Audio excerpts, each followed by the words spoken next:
अगर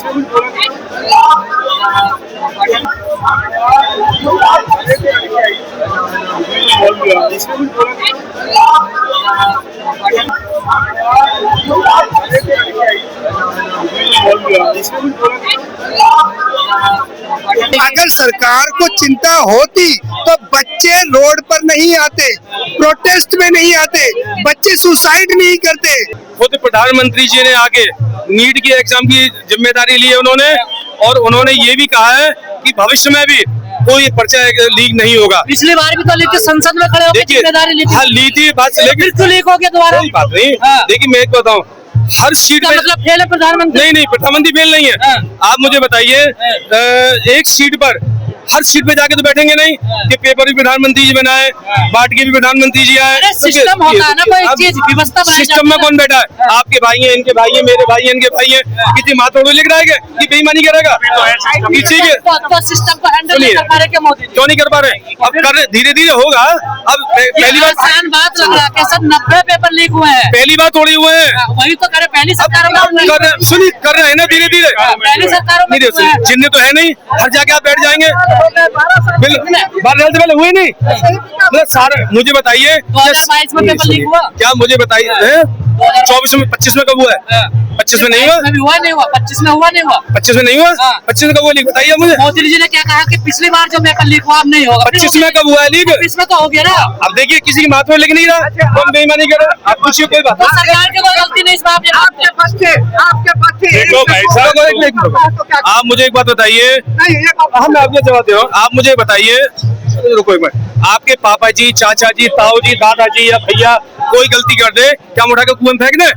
नहीं, गलती सुधारने का मौका दिया। जिम्मेदारी तो लेंगे पिताजी, मना कब ले तो नहीं जिम्मेदारी, और कार्रवाई कर रहे हैं वो।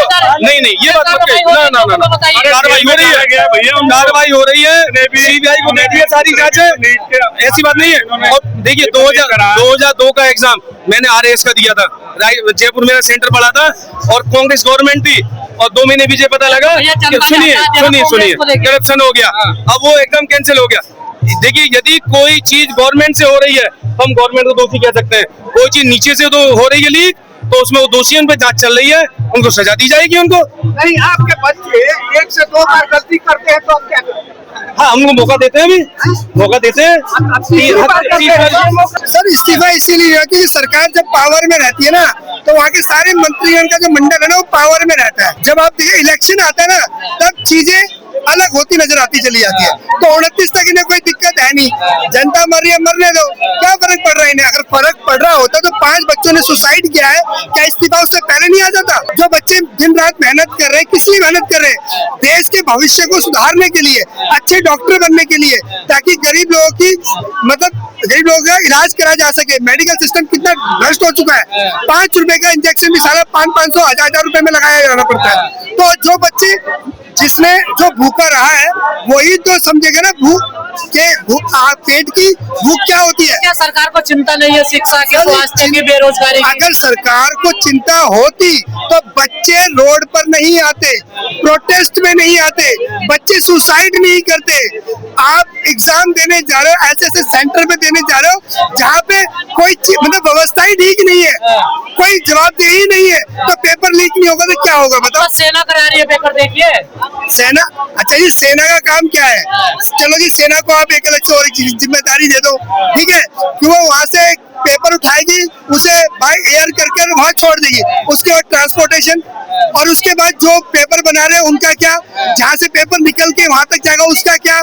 तो ये तो अपनी स्टेटमेंट चेंज करना दुनिया को, मतलब जनता को बेवकूफ बनाने वाली जैसी बात है। आपको नहीं लगता पेपर लीक पे पहली बार तो हुआ नहीं, इसमें बड़ा गिरोह काम कर रहा है इसके पीछे? बिल्कुल, इतना बड़ा गिरोह काम कर रहा है। और ये तो आप नीट वाली बात कर रहे हो, कोई सा भी पेपर हो रहा है, ठीक है, चाहे वो दिल्ली पुलिस के कांस्टेबल का पेपर हो, चाहे वो UPSC के कोई भी पेपर हो, सारे मोस्टली लीक हो रहे हैं। और सबसे बड़ी बात, आप आवाज भी उठा रहे हो ना, तब भी उस पर कोई इंक्वायरी, कई ऐसे केसेस में हैंडल कर रहा हूँ जो सिर्फ कैट में चल रहे हैं अभी तक, चल रहे हैं, बट अभी तक कोई जवाब अभी चल रहा है।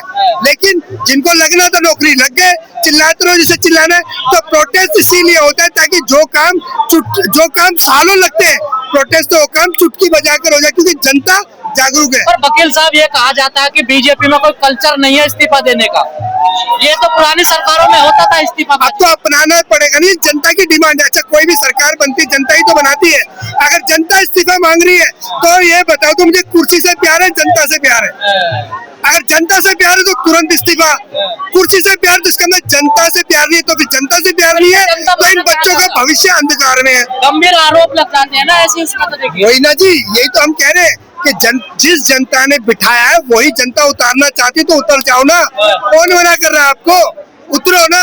क्योंकि 5 बच्चों ने, पता नहीं कितने बच्चों ने सुसाइड कर लिया। ये तो 5 जैसे मर्जी सोशल मीडिया पे आगे कई ऐसे बच्चों ने। संवेदनशील क्यों नहीं इन चीजों को लेकर? अब वो जी बनाई जनता नहीं है ना, अब वो जनता ही उतार रही है, उन्हें विश्वास आ गया। और सरकार की कोई नैतिक जिम्मेदारी होती है? नहीं होती। क्यों नहीं होती? जब तो प्रोटेस्ट हो रहे, जब जिम्मेदारी भूल गए उसी के लिए तो प्रोटेस्ट हो रहे। अगर जिम्मेदारी याद होती तो ये प्रोटेस्ट होता ही नहीं। क्या आप सरकार को चेत जाना चाहिए?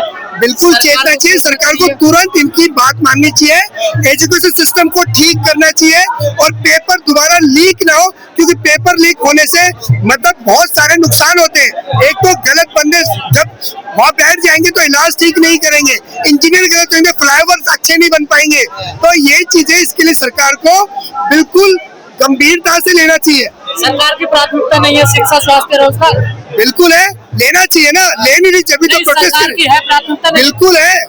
इलेक्शन से पहले बोलते नहीं है कि जी हम अच्छी एजुकेशन देंगे, ठीक है, अच्छा मेडिकल सिस्टम सुधारेंगे, अच्छी नौकरियां देंगे, लेकिन बनने के बाद सब भूल जाते हैं। पूरा देश तो हिंदू मुस्लिम मंदिर मस्जिद में उलझा पड़ा है, इससे कैसे बाहर निकलेगा? इससे बाहर निकल। अच्छा, हिंदू मुस्लिम में अगर हमारे बीच में अभी जैसे आपने देखा होगा, मेरे पास पूछ रहा है कि उमर खालिद का नाम ले रहे थे कि जी वकील साहब बताओ, नाम लेना भी गलत है, मेरा प्रोटेस्ट क्या है, चीज क्या है, क्यों लूं उसका नाम, क्या जरूरत है उसका नाम लेने? मेरा भारत है, मैं अपने भारत के बच्चों के भविष्य की बात करूंगा, या मैं किसी ऐसे बंदे का नाम लूंगा जिसे मैं जानता नहीं हूँ? क्यों मैं लूं किसी का नाम? क्या उमर खालिद का नाम लेना अपराध है? भाई हम क्यों लें? हम जिससे अपने मतलब ही नहीं है, हमें हमारे देश के बच्चों के भविष्य से मतलब है। भारत तभी आगे बढ़ेगा जब देश का बच्चा शिक्षित होगा और सब ये नीट जैसे एग्जाम बिल्कुल भी लीक नहीं होंगे, तब जाके भारत की एक अलग ही तस्वीर होगी। तो इसमें क्या मुस्लिम के बच्चे, हिंदू के बच्चे नहीं? सारों के बच्चे हैं, या हिंदू मुस्लिम तो करने वाले, जो भड़कने वाले वो बेवकूफ जो इसके चक्कर में भड़कते हैं और इस तरीके की बातें करते हैं। अब ये देखो ना, इसी तरीके से तो होया जा रहा है, ये माहौल बिगाड़ा जा रहा है ताकि प्रोटेस्ट को भंग करा जा सके। इसीलिए जब भी तो आपको पता है कि हिंदू मुस्लिम वाली बात बोल दो, ठीक है, बांग्लादेशी वाली बात बोल दो, तो प्रोटेस्ट करना सबका अधिकार है, अपनी बात को सबको बिल्कुल बिल्कुल आपकी सही है, और मैं आपकी बात को दोनों हाथ उठा के समर्थन करता हूँ, और अंकल जी की बात को मैं आगे बढ़ाता हूँ।